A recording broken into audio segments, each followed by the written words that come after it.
परशुराम उन दिनों शिवजी से शिक्षा प्राप्त कर रहे थे। अपने शिष्यों की मनोभूमि परखने के लिए शिवजी समय समय पर उनकी परीक्षा लिया करते थे। एक दिन गुरु ने कुछ अनैतिक काम करके छात्रों की प्रतिक्रिया जानना चाही। अन्य छात्र तो संकोच में दब गए, पर परशुराम से न रहा गया। वे गुरु के विरुद्ध लड़ने के लिए खड़े हो गए और साधारण समझाने बुझाने से काम न चला तो फरसे का प्रहार तक कर डाला। चोट गहरी लगी, शिवजी का सिर फट गया, पर उन्होंने बुरा नहीं माना, वरन संतोष व्यक्त करते हुए गुरुकुल के समस्त छात्रों को संबोधित करते हुए कहने लगे, अन्याय के विरुद्ध संघर्ष करना प्रत्येक धर्मशील व्यक्ति का मनुष्योचित कर्तव्य है। फिर अन्याय करने वाला चाहे कितनी ही ऊंची स्थिति में क्यों न हो, संसार से अधर्म इसी प्रकार मिट सकता है। यदि उसे सहन करते रहा जाएगा तो इससे अनीति बढ़ेगी और इस सुंदर संसार में अशांति उत्पन्न होगी। परशुराम ने धर्म रक्षा के लिए जो दर्प प्रदर्शित किया, उससे मैं बहुत प्रसन्न हूँ। शंकर जी ने अपने इस प्रिय शिष्य को उठाकर छाती से लगा लिया। उन्होंने एक दिव्य अस्त्र परशु उन्हें उपहार में दिया और आशा प्रकट की कि उनके द्वारा संसार में फैले हुए अधर्म का उन्मूलन करने की एक भारी लोक सेवा बन पड़ेगी। शिवजी ने अपने शिष्यों को और भी कहा, बालकों, केवल दान, धर्म, जप, तप, व्रत और उपवास ही धर्म के लक्षण नहीं है। अनीति से लड़ने का कठोर व्रत लेना भी धर्म साधना का एक अंग है। अधर्म का उन्मूलन और धर्म का संस्थापन ही एक ही रथ के दो पहिए होते हैं। दोनों का क्रम चक्र ठीक चलते रहने से सृष्टि का संतुलन ठीक रहता है। इसलिए धर्म की रक्षा के लिए एक उपाय पर निर्भर न रहकर दोनों का ही अवलंबन करना चाहिए। परशुराम की धर्म संघर्ष वृत्ति अनुचित तनिक भी नहीं है। उनमें आदि से अंत तक औचित्य ही भरा पड़ा है। परीक्षा के लिए ही मैंने अनुचित आचरण किया था और तुम सब पर उसकी प्रतिक्रिया देखनी चाहिए थी। परशुराम सफल हुए, इसका मुझे गर्व है। इस गर्व को प्रख्यात करने के लिए परशु प्रहार के चिन्ह को शिवजी ने सदा दिखते रहने वाला ही बनाए रखा। उनके सहस्त्र नामों में से एक नाम खंड परशु अर्थात फरसे से जिसका सर फट गया हो, यह भी विख्यात है। विष्णु ने भी भृगु की लात छाती पर खाई थी और औचित्य का अनुमोदन करने के रूप में उस चिन्ह को सदा छाती पर बनाए रखा था। उन दिनों हैह वंशीय क्षत्रिय राजमद से मदांध हो रहे थे। रावण, कंस, हिरण्यकश्यप की तरह उन्होंने स्वेच्छाचारिता अपना रखी थी। स्वार्थवश चाहे जिसके साथ जघन्य व्यवहार करने पर उतारू हो जाते। भृगुवंशीय पुरोहितों ने ऐसा न करने के लिए उन्हें समझाया तो कुपित होकर उल्टे आक्रमणकारी बन गए। घर खोदकर फेंक दिए, स्त्रियों के गर्भ फाड़ डाले और जिन्होंने उन्हें समझाया था उनके सिर काट लिए गए। जो बच गए वह महिष्मति छोड़कर सरस्वती तट पर जा बसे। इन्हीं विस्थापित पुरोहितों में एक बालक था परशुराम। वह शिवजी से शिक्षा प्राप्त करता, पर साथ ही अत्याचारियों के विरुद्ध उसके मन में निरंतर आग जलती रहती थी। वह सोचता कि गुरु के द्वारा जो शक्ति उसे मिलेगी उसे अनाचार के विरुद्ध संघर्ष करने में प्रयुक्त करेगा। बालक की निष्ठा परखने के लिए शिवजी ने वैसा प्रसंग उत्पन्न किया था।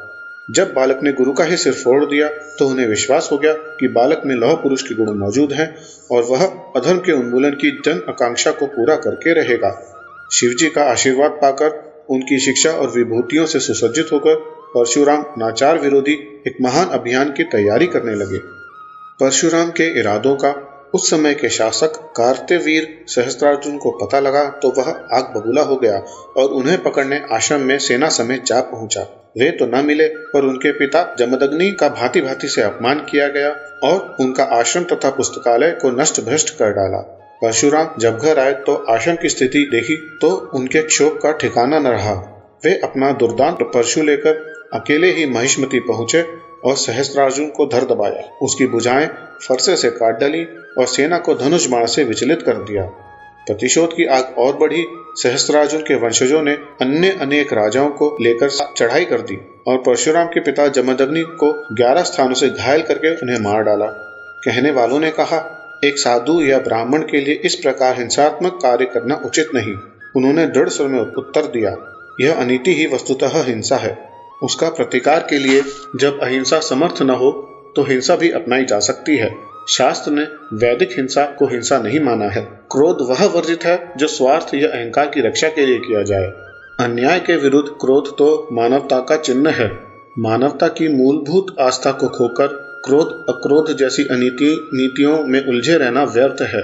मेरा क्रोध धर्मयुक्त है और मेरी हिंसा भी अनीति के प्रतिकार में प्रयुक्त होने के कारण उचित है।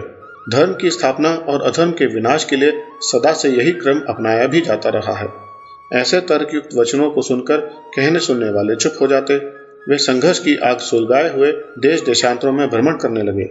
जन सहयोग से उन्होंने अत्याचारियों के विनाश में आशाजनक सफलता पाई।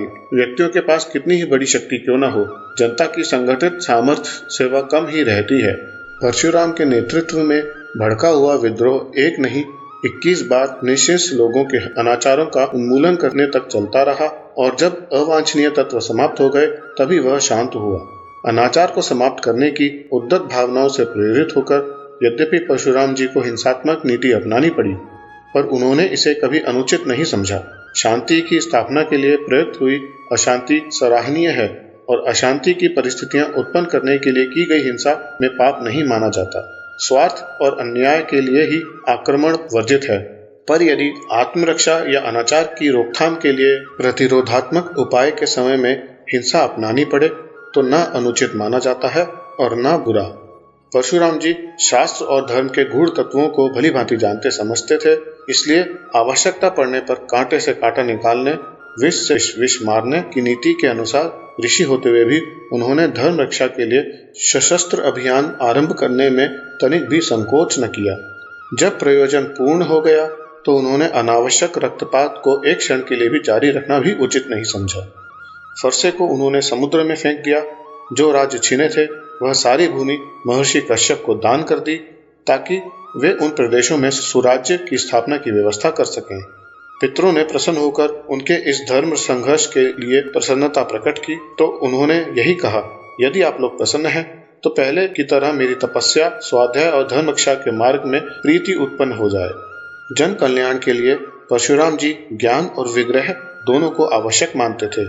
नम्रता और ज्ञान से सज्जनों को और प्रतिरोध तथा दंड से दुष्टों को जीता जा सकता है, ऐसी उनकी निश्चित मान्यता थी। इसलिए वे उभय पक्षीय संतुलित नीति लेकर चलने से ही धर्म रक्षा की संभावना स्वीकार करते थे।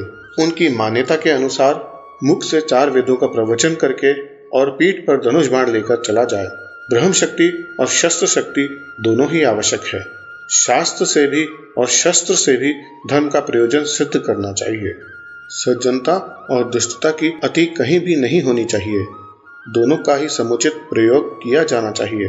दुष्टों के साथ सज्जनता और सज्जनों के साथ दुष्टता को व्यर्थ ही नहीं अनुपयुक्त समझने की मान्यता परशुराम जी के जीवन और आदर्शों में कूट कूट कर भरी थी। हिंसा के इसी स्वरूप का वे प्रतिपादन करते रहे। हिंसा और अहिंसा का अद्भुत समन्वय करने वाले परशुराम जी अभी भी हमारे विचार क्षेत्र में एक पहेली की तरह विद्यमान रहते हैं। धन्यवाद।